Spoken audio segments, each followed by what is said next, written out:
tinggal di Bali, hidupnya cuma dari konten kreator, slow living lagi. Coba Kak di spill, kok bisa? Ya jadi kemarin aku nulis thread. Terus threadnya itu tuh rame banget pada minta diajarin. Padahal kan aku gak buka kursus ya. Kursus untuk tinggal di Bali gak ada sebenarnya. Soalnya gini, memang sepertinya akhir-akhir ini tuh Bali jadi destination untuk tinggal gitu. Orang berfantasi bahwa tinggal di Bali tuh kayak, waduh enak banget gitu. Iya, kayaknya impian banyak orang. Iya. Kemarin yang komen-komen juga gitu. Makanya congratulations dulu dong. Kenapa? Bisa slow living di Bali. Oh iya, terima kasih ya. Kakaknya ini kita coba kupas tuntas. Gak apa-apa, itu baru. Ya itu baru kuras tuntas. Kita kuras semua tips and triknya dia. Yes.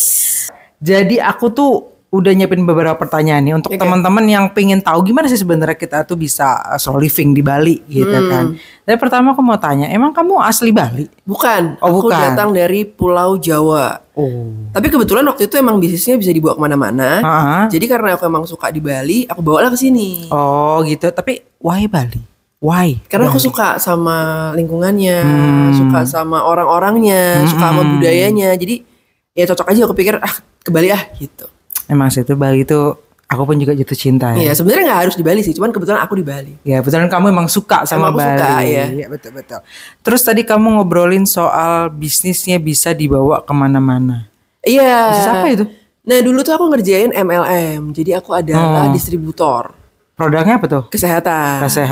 Terus, ya disitulah sebenarnya awal mulanya nih aku belajar bisnis. Jadi di situ tuh aku belajar sales, belajar marketing. Kalau zaman sekarang sebutannya marketing 1.0, 2.0. Jadi sistemnya itu adalah manual banget. Door to door ya? Datangin orang di mall-mall ngasih brosur. Sebentar. Kamu door to door di Bali itu waktu itu udah ada kenalan apa gimana? Enggak ada. Enggak ada kenalan. Aku di Bali enggak ada teman. Jadi kamu langsung ke Bali itu langsung ngerjain MLM itu? Gitu, nekat langsung ke Bali. Door to door. Iya, door to door. Satu-satu. Datengin rumah-rumah satu persatu, ketok-ketok rumah orang. Di mall sempat sebarin brosur juga. Terus di Bali itu yang paling menantang adalah ngetok-ketok rumah orang, dikejar anjing. Langsung ngalamin semua. Dikejar anjing. Sangat ini memicu adrenalin lah. Iya benar kalau itu. Itu ada yang beli itu. Maksudnya door to door. Banyak. Banyak karena zaman itu ya, itu kan tahun-tahun 2015 ya. Itu zaman itu emang kita tuh belum terlalu online banget lah, beda sama sekarang. Karena kan digital banget ya. Ya 2015, 9 tahun yang lalu. Oh ya. Aku udah di sini. Dan itu yang beli banyak. Omsetnya itu tuh sampai ratusan juta, men. Zaman itu loh ya. Zaman itu omset ratusan juta. 2015 jualan produk MLM itu door to door offline semua, nggak ada online ya. Terus omsetnya sampai ratusan juta. Jadi aku tuh dapat profit bersih ya. Profit emang bersih ya. Itu sekitar 30-40 juta per bulan. Itu juga nggak sih dapat zaman itu keluar negeri juga? Dapat kayak Korea tuh, aku dapat Korea. Terus dulu kan zamannya kalau MLM tuh kan naik kapal pesiar. Ya kan? Terus ke Thailand berapa kali? Ya kan? Ya. Terus bukan MLM gitu-gitu. Kalau nggak ada jalan-jalan gitu biasanya. Harus ada jalan-jalan keluar negeri kalau MLM. Dulu kan gitu. Iya. Jadi karena bisnisnya bisa dibawa kemana-mana, ya kan. Tapi kamu nekat loh. Maksudnya kayak nekat karena kan aku nggak punya tanggung jawab. Aku belum berkeluarga, aku nggak punya anak, nggak punya mulut-mulut lain yang harus diberi makan. Karena tanggung jawabnya diriku sendiri. Tapi menurut aku justru sebaliknya gini. Kadang ketika kita tuh punya keluarga, kita jadi punya mental nekatnya lebih besar. Bisa juga. Menurut aku nih ya. Bisa tapi juga. Ketika kamu itu tidak ada tanggungan, rasanya tuh kayak apa yang mau di fight gitu. Nah, apa yang aku kebalikannya. Karena aku gak punya tanggungan, aku harus fight. Karena aku mau hidup yang enak dan nyaman. Iya loh. Sesuai yang aku mau gitu. Makanya aku nekat kan kesini. Iya buat teman-teman ya, satu pelajaran ya dari kamu tadi ya. Kadang itu tuh kita tuh emang harus keluar dari zona nyaman ya. Yeah. Bahkan ketika kamu itu mungkin nggak untuk semua orang ya. Iya ini bukan saran yang harus dilakukan enggak. Ini kembali ke masing-masing. Iya, cuman aku ngeliat kamu tuh wah nekat, nggak ada pengalaman. Sebelumnya pernah ada pengalaman bisnis nggak? Atau emang itu pertama kalinya first time kamu jualan gitu? Menurutku itu pertama. Dulu pernah jual tapi nggak serius lah. Baru ini yang serius sampai aku menghasilkan pendapatan sendiri, nggak bergantung lagi sama orang tua waktu itu ya 9 tahun yang lalu. Jadi itu murni jualan itu ya, jualan. Itu ya? Jadi jualan itu adalah satu skill ya menurutku untuk bertahan hidup juga ya. Aku jualan terus di Bali. Jualan terus sampai ya? hari ini. Gak ada kerja pendapatan pasti per bulan? Gak ada. Wah. Dulu kan sempat ngantor. Tapi menurutku juga di Bali? kantor tuh enggak di Semarang. Semarang. Dulu aku di Semarang. Jadi sempat ngantor tapi enggak menurutku juga enggak dibilang pasti juga enggak sama aja lah. Gitu ya. Karena zaman sekarang juga layoff di mana-mana. Kalau ngomong kerja kantoran pasti tiap bulan. Ya kalau lu di layoff gimana pertanyaan gitu. Bener. Bahkan yang dibilang kalau makin tinggi jabatannya makin agak risky gitu bakal. Iya. Kalau misalnya perusahaannya pengen perampingan biaya, ya yang gaji gede-gede ini potong gantiin orang lain. Iya, benar-benar yang mau digaji lebih murah. Iya, tapi kerja sama. Benar. Nah, tapi sampai sekarang nih, berarti kan udah 9 tahun jalan ya, bisnisnya udah buat produk kesehatan tuh ya, door to door. Itu sampai sekarang masih jalan berarti? Nah, sekarang aku udah gak ngerjain MLM karena menurut aku sistemnya udah gak relevan sama zaman sekarang. Menurut aku loh ya. Gak tau kalau ya teman-teman yang lain kan mungkin masih ada yang ngerjain juga ya. Iya, banyak. Buat aku kurang relevan. Untuk sekarang ya, jadi MLM itu udah gak relevan lah. Kalau kamu ngerjain itu berapa tahun? Maksudnya kan kamu 9 tahun nih di sini dari 2000 berapa tadi? 2015 kan? Berarti kan 2015-an lah. 2024 ya benar 9 tahunan dong dibalik kan. Nah, kamu ngerjain MLM tuh awalnya jebret ya kan. Nah, itu stop terus ngerjain apa? Apa langsung konten kreator apa gimana? Jadi ceritanya gini, jadi waktu aku ngerjain yang MLM itu aku bisa dapetin omset besar banget. Profitnya juga oke, tapi sempat low. Mulai turun. Semua kan ada masanya ya. Ini pas lagi masa di bawah nih. Betul. Terus kehajar juga sama pandemi. Waktu itu tahun berapa ya pandemi ya? 2000 sekian lah. 20 sebelum masuk Indonesia. Nah, kehajar lah sama pandemi. Aku di MLM tuh sekitar 5 tahunan. Lama juga. Terus aku berpikir ini kita nggak boleh kontak fisik, kita nggak boleh ketemu orang, semua harus jaga jarak. Orang juga diajak ngomong pasti takut. Akhirnya aku kepikiran ini satu-satunya jalan yang harus aku tempuh adalah yang aku tempuh. Aku pikir wah ini harus dilakukan tuh adalah aku harus move ke online. Ya betul sih pandemi orang ya. Orang takut kok. Kita nggak boleh ketemu orang kan. Apalagi kamu door to door. Pandemi sih ya orang nggak mungkin. Pasti diusir. Aku harus belajar digital marketing. Mau tidak mau. Ya saat itu sebenarnya jadi kayak agak keforsir sama keadaan ya. Long story short asik. Long story short akhirnya ya udah. Sekarang makin paham dan akhirnya aku memutuskan untuk jadi content creator. Jadi kalau pertanyaan kamu tadi adalah apakah sekarang aku masih ngerjain atau enggak, MLM-nya udah enggak. Sekarang aku memang content creator. Loh, tapi dulu online itu kan dari awal jual apa? Kan kamu bilang kan waktu pandemi itu online. Nah itu tuh jual apa itu waktu itu? Awalnya masih jualin produk MLM-nya. Karena aku belum punya produk. Waktu itu juga belum hits affiliate. Jadi aku masih jualin produk MLM-nya. Tapi aku coba di online. Dan itu gak berhasil. Oh itu gak berhasil? Gagal. Gagal. Menurutku tuh gagal. Tadi aku bisa ngerasain puluhan juta sampai ratusan juta. Habis itu drop. Drop jauh banget. Paling cuma 3-4 juta per setiap bulan. 3-4 juta per bulan. Tapi aku tetap bertahan. 3-4 juta cukup itu? Cukupin. Tinggal di sini. Tetap tinggal di Bali. Udah makan, udah tinggal, udah apa? 3-4 juta itu? Iya. Wah, hemat sekali pasti ya. Iya, sangat-sangat hemat ya. Makanya yang penting kan ada nasi, kadang makan tahu, tempe, goreng gitu kan. Yang penting aku bertahan. Tapi aku tetap mikirin pasti bisa, ini pasti ada jalannya. Apalagi waktu itu mulai berkembang, aku mulai tahu banyak orang ternyata yang berhasil di dunia digital. Ya kan? Di lewat online, lewat sosial media itu banyak orang yang kok bisa gain money dari situ ya. Aku malah makin penasaran, bukannya nyerah, aku cari tahu.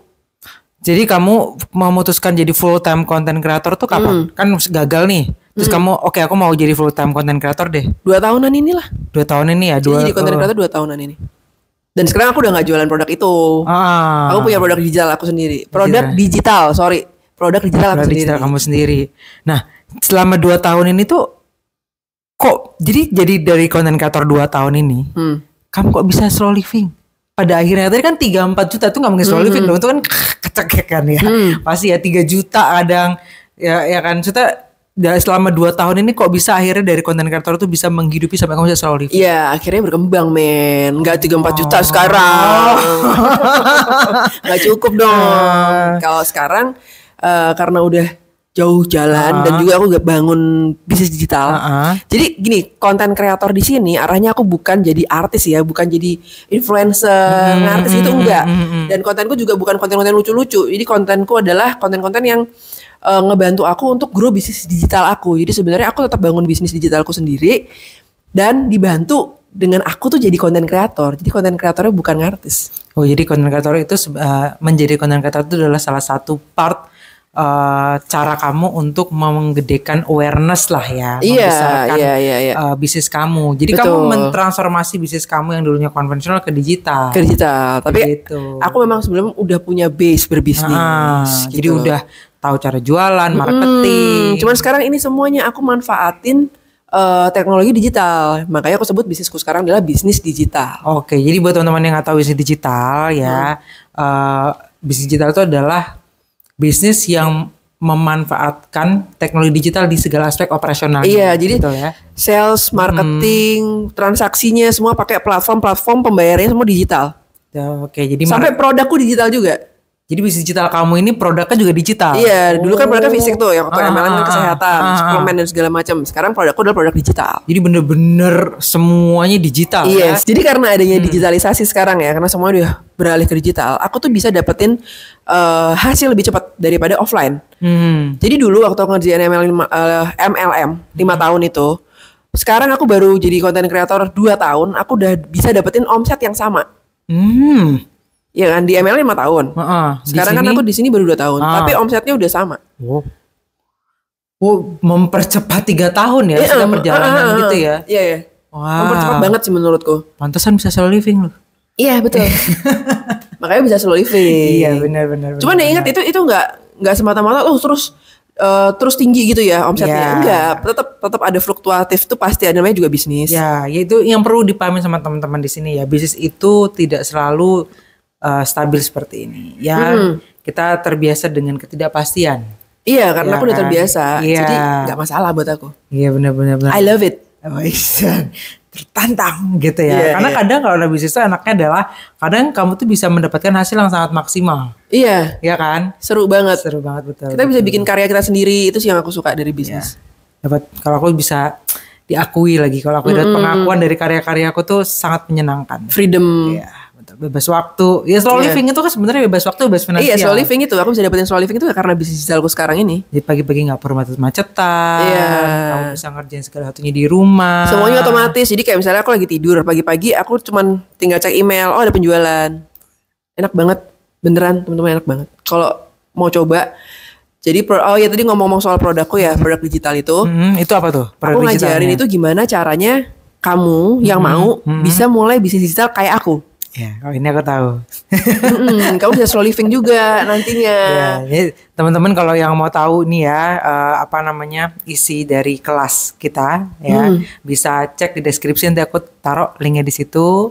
Bisa cek kira-kira apa aja materinya yang bisa kalian pelajarin supaya bisa dapetin penghasilan dari konten. Iya, kalau e-course kan berdua, Dra, sama kamu. Iya, makanya aku jelasin ini. Betul. Ya kan? Biar teman-teman gak kaget nanti ngeliat landing page-nya ngebuka, loh kok ada mbak satunya ya, emang ada berdua. Gitu. Kerjainnya berdua. Iya, jadi bisnis digital ini kali ini ada aku. Yes. Oke, nah next question ya kan, tadi kan kita ngomongin nih bisnis digitalnya berarti produknya digital juga. Ya ini salah satu notes ya yang harus teman-teman catat ya untuk yang mau mendapatkan penghasilan ya, bahkan mungkin menuju slow living ya dari konten kreator. Pertama berarti fokusnya ke bisnis ya. Ke bisnisnya. Sebaiknya ke bisnis. Iya. Dan kalau bisa bisnisnya digital dengan produknya digital juga. Soalnya kalau bisa di scale up. Ya, betul.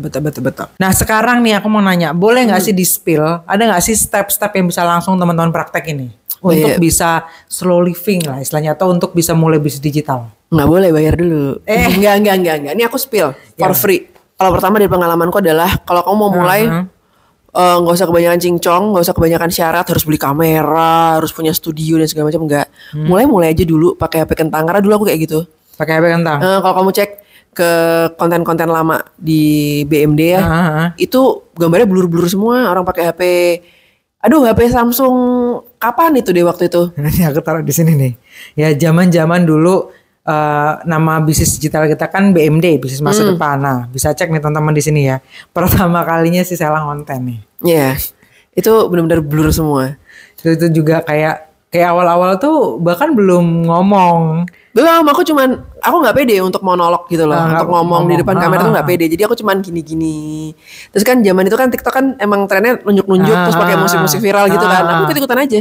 Pokoknya ngikutin aja dulu waktu itu kayak gimana pakai HP yang seadanya, juga syutingnya di rumah, kontrakan yang rumahnya yang kayak mau roboh gitu, bener rumahnya mau roboh waktu itu. Itu beneran. Pertanyaannya tuh waktu itu yang view berapa sih? Lumayan loh. Oh iya. Mungkin sebulan pertama tuh emang sucks banget ya. View-nya bener-bener. Tapi aku gak berhenti. Kebanyakan orang tuh di 30 hari tuh berhenti.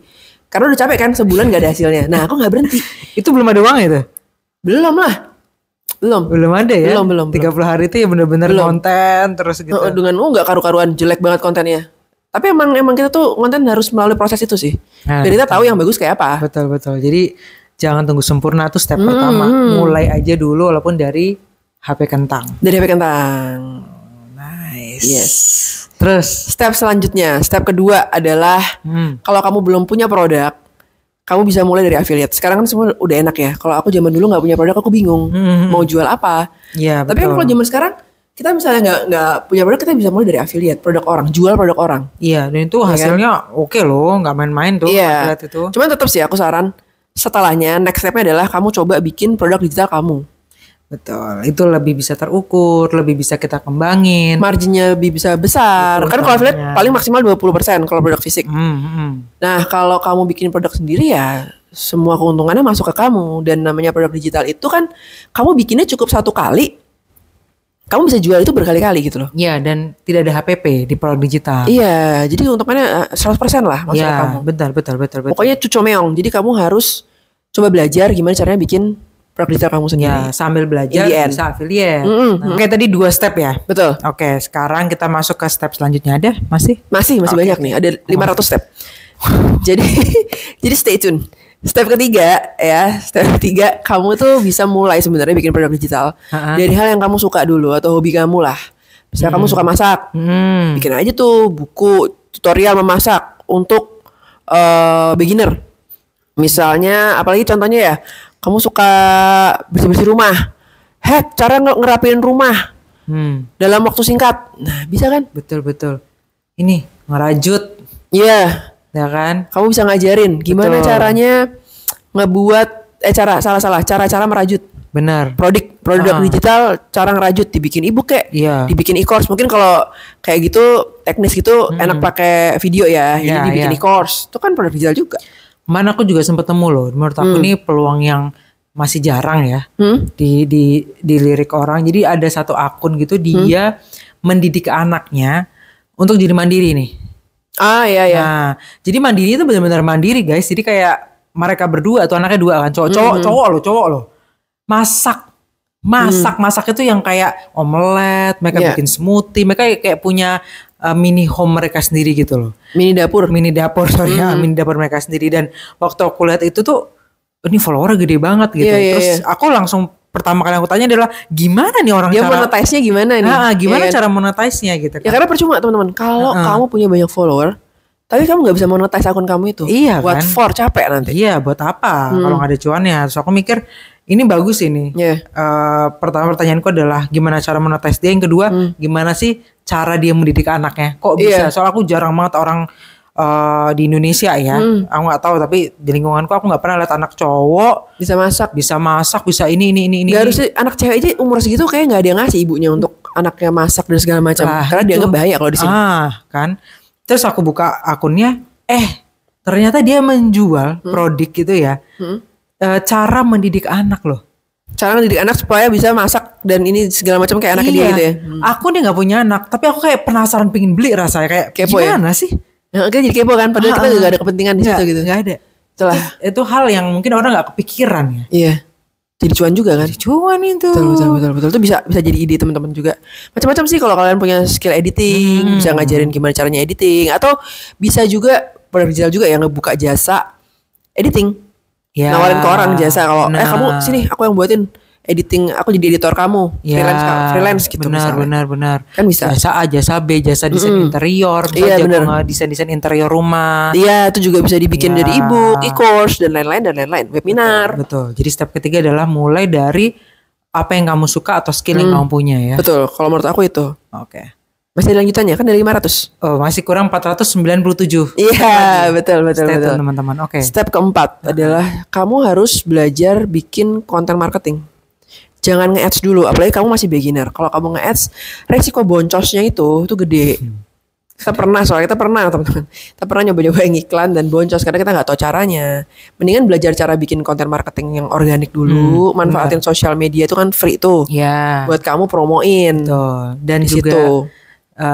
Dari aku nih ya, ada satu insight yang aku dapat ketika kamu hitung iklan, tapi konten organik kamu tuh belum strong, brand kamu belum kebentuk, itu agak susah untuk konversinya menurut aku. Iya.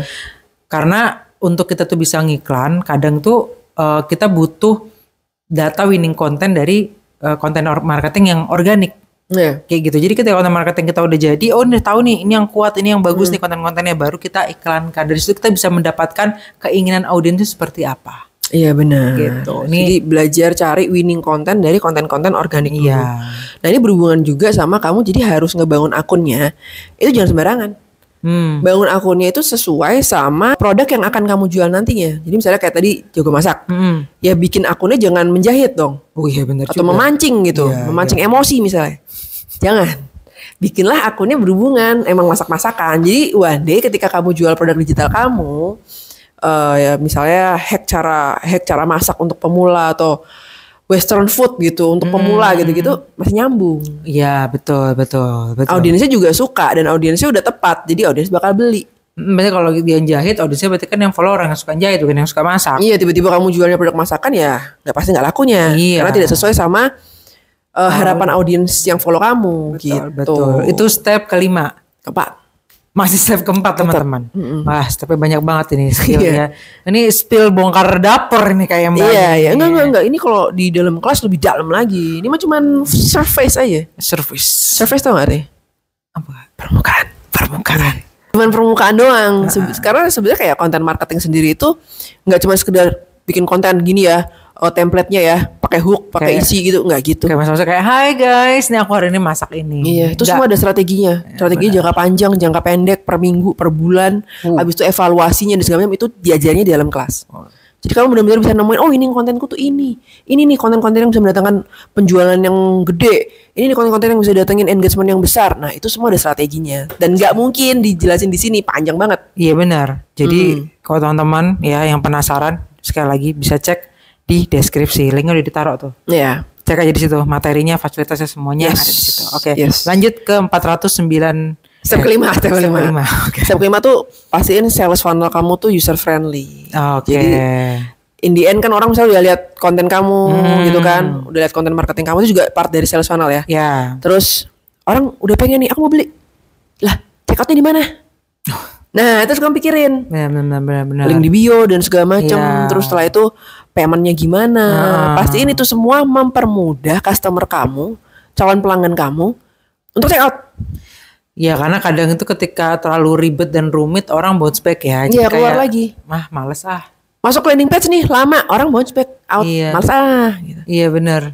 Aduh udah hot tuh. Mau beli. Kok lama ya. Di refresh keberatan landing page-nya gitu misalnya. Orang bounce back nggak mau beli. Iya benar. Terus begitu udah di scroll udah besar landing page udah jalan nih.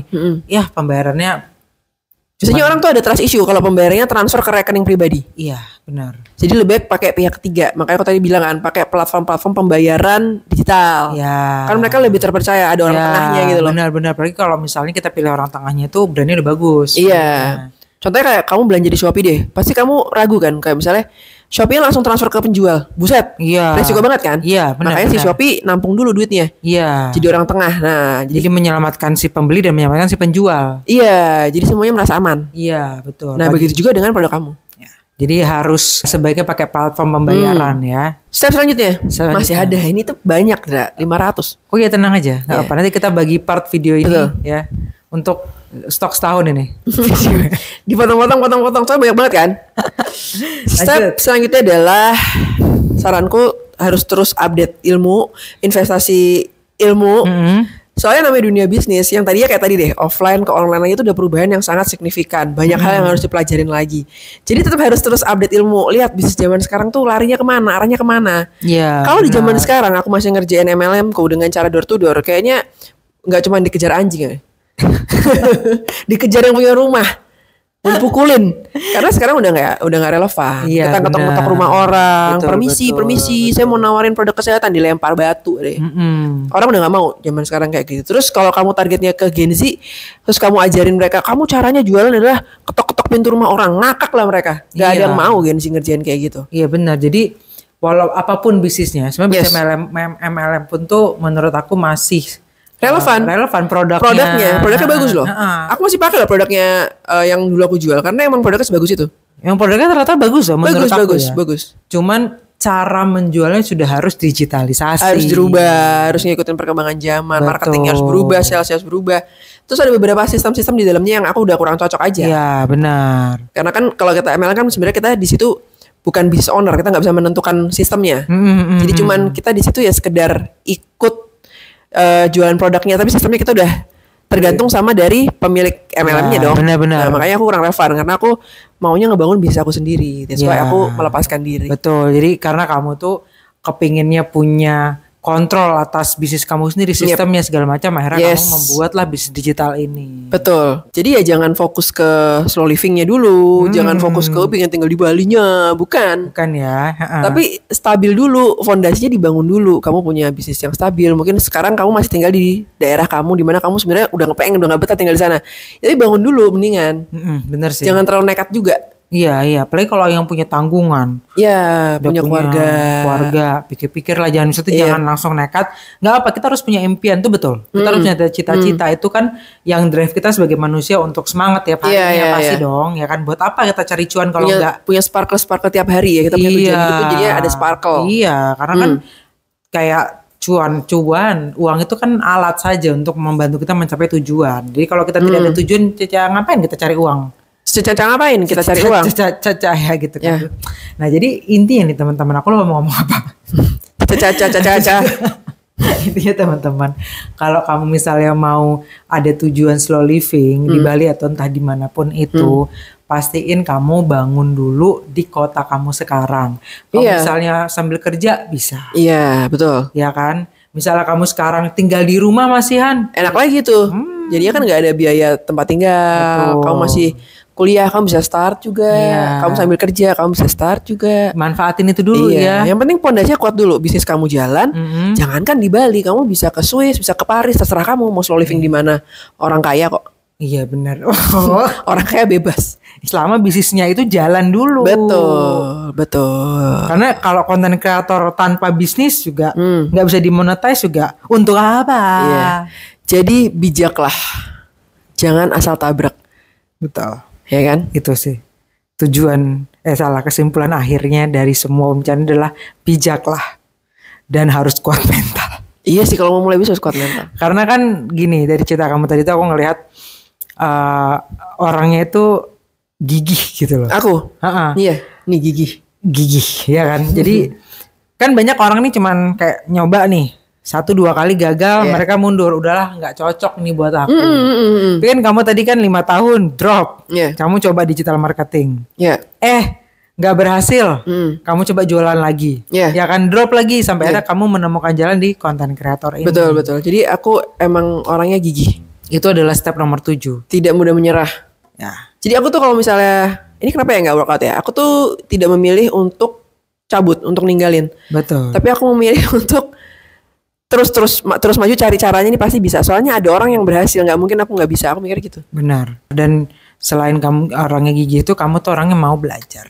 Ya harus mau belajar, karena supaya kita bisa dapat insight baru, kita terapin di bisnis kita ya kita harus belajar. Nah tadi step ke 6. Itu terakhir. Jadi gitu ya teman-teman ya. Kalau kita terus bertahan, kita cari jalan, itu pasti ada nemu titiknya.